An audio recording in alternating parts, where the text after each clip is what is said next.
When I travelled to Kenya to film these courageous children, I wanted to give something back.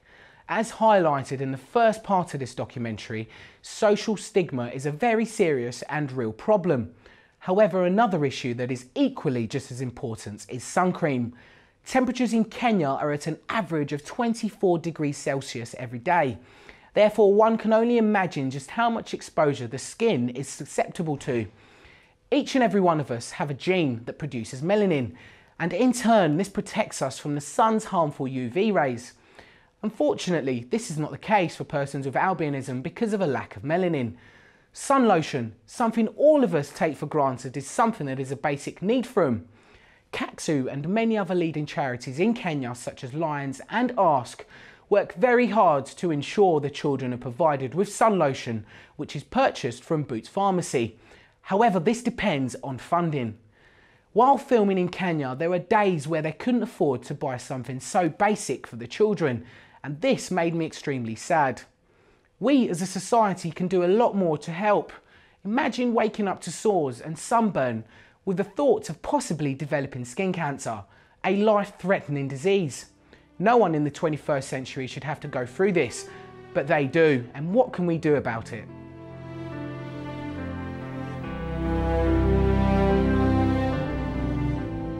%20 are doing well, but most of them are doing very poorly because at the beginning they were set apart. I ask the government to come up and assist them in terms of what we call as grasses, and also the Vaseline or the ointment which they use, which can assist them to make their skin a bit better. I see everybody who was seeing me at home. Maybe any visitor comes at home can come and maybe come and touch me and say, are you an animal or a human being? Organizations like ours should be empowered by the government to go out and teach the community about these children or people with albinism. Hamjambo. Hamjambo mwalimu. Okay, ketini. The integration project between CACSU and Alula Primary School began in 2010. Miss Miriam Koros has been a teacher at this very same school for over 28 years and has seen firsthand how tough life has been for these children. We saw that it was a great help for these children to be brought in here, because most of them were children who had been who had been hidden by their parents.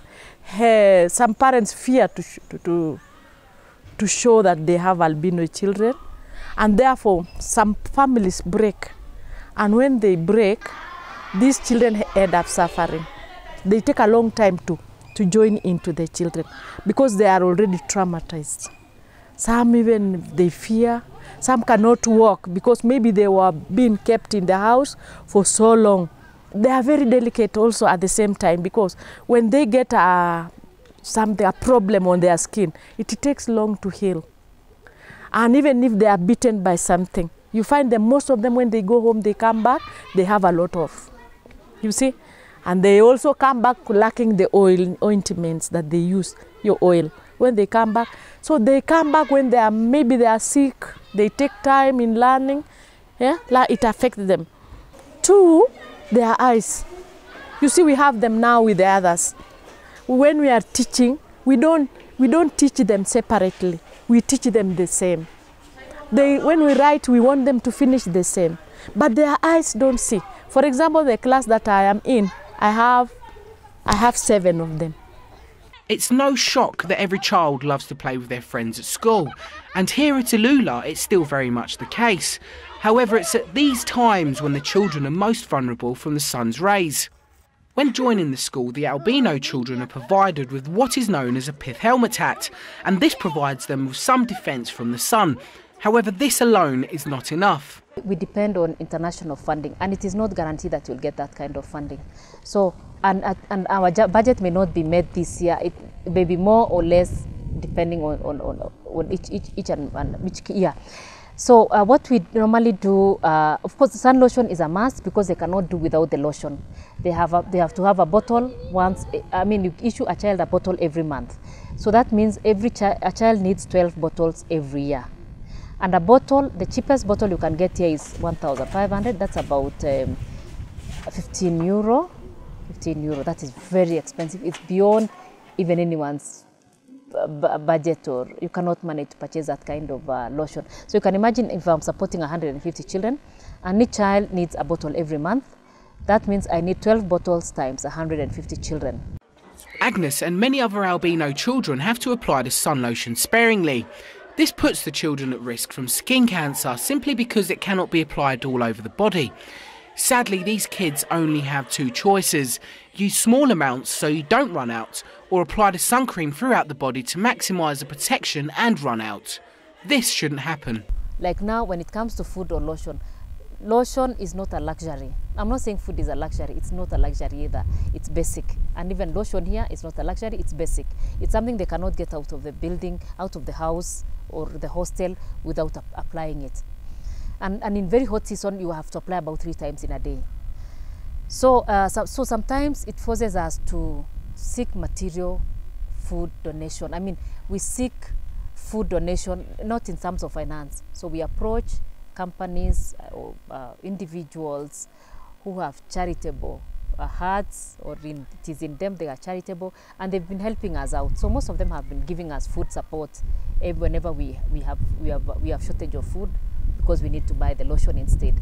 So we really appreciate that. We really appreciate our local donors because they've really come up handy when it comes to giving us food for the children, so that you can use the money to buy lotions. Others, lotion is very expensive. At his previous school, Simon was at the receiving end of discrimination, which forced him to move to Ilula.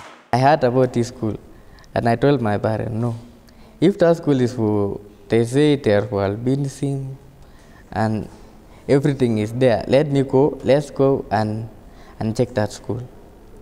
So the next day, on the year 2010, or it was on December 2009, my father came here and come and see this school, because he did not believe, because there was this program of these students like us, albinism, were taken to Tanzania. So he told me, stay at home, let me go and check this school. He came and checked, sure, he found the sponsor Mary here, he spoke to her. So, and he liked him. So he told me, the school is okay, let's go. Kenya is made up of 40 different tribes, separated by 2 major languages, Bantu and Nilotic. Bantu, the larger group out of the 2, has 7 tribes, while the Nilotic group is made up of 6 tribes. With a country that has a large percentage of Christians and Muslims, one begs the question as to why some in sub-Saharan Africa have this mindset on the albino community. The Kalenjin community, because from the onset, it's a taboo, a big taboo, to give birth to a child with albinism. Initially, traditionally, a child with albinism was killed. Until very, very recent times. You'd give birth to a child with albinism, the home midwives would just kill that child.